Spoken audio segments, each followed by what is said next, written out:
Sağa gidelim. Mikrofonu kim tutacak başkanım? Mikrofonu kim tutacak? Söz var, karar var, çözüm neden bekliyor?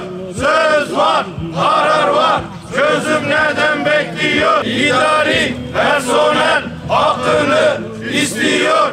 İdari personel hakkını istiyor. Toplu sözleşme kararı uygulansın. Üniversite idari personeline yer değişikliği hakkı tanınsın. 657 sayılı Devlet Memurları Kanunu'na tabi istihdam edilen üniversite idari personeli kadro ve pozisyona bakılmaksızın her üniversitede aynı yeterliğe sahip olup aynı iş yapmaktalar. Ancak bakanlık ve merkez teşkilatındaki diğer memurlar gibi sade ve basit insani bir hak olan yer değiştirme ve nakil hakları maalesef tanınmamaktadır. Üniversitede idari personelin başka bir üniversiteye geçiş yapmak istediği üniversitenin kabulüne ve kadrosu bulunan üniversitenin muvafakatine bağlıdır. Bu durum rektörlerin kişisel tasarrufuyla keyfi uygulamalara yol açmakta. Bu da birçok personel, aile mağduriyeti ve benzeri sorunlara yol açmaktadır. Hali hazırda birçok üniversitede idari personelin başka üniversitelere geçişi her üniversitenin yönergesine göre düzenlenmekte ve bu yönergelerde kadro unvanı, hizmet sınıfı, kontenjan ve benzeri birçok mevzuattaki mazeretlerle idari personelin yer değişikliği engellenmektedir. Eğitim bir senin gayretleri sonucunda son 2 dönemdeki toplu sözleşmede işverenin imza altına aldığı idari personelin yer değişikliği maalesef bürokratik engellere takılmaktadır. Üniversitelerde diğer önemli bir sorun öğretim elemanlarının özlük hakları. Diğer bir ifadeyle maaşların düşük olması.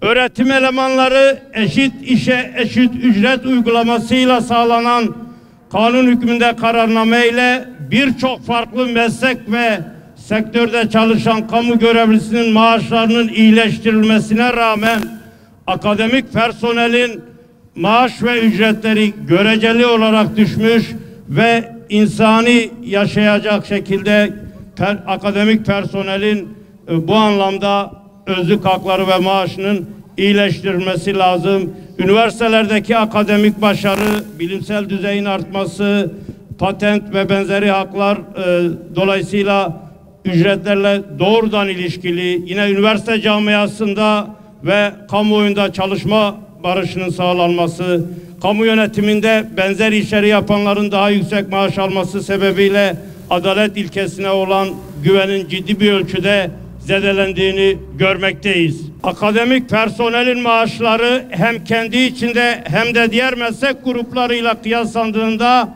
ciddi mağduriyet yaratan düzeydedir. Üniversitelerde görev yapan akademik personel için adil bir ücret politikasının oluşturulması kaçınılmazdır. Ancak bu süreç uzun zaman alacağında akademik personelin kısa vadede tez elden maaşların iyileştirilme beklentisinin karşılanması gerekmektedir. Bu doğrultuda geçmiş dönem kayıplarının telafisi ve kıyaslanabilir meslek gruplarıyla eşit, adil bir maaş seviyesine ulaşılması için gerekli düzenlemelerin ivedilikle hayata geçirilmesi gerekir. Çözüm yoksa mücadele var. Çözüm yoksa mücadele var.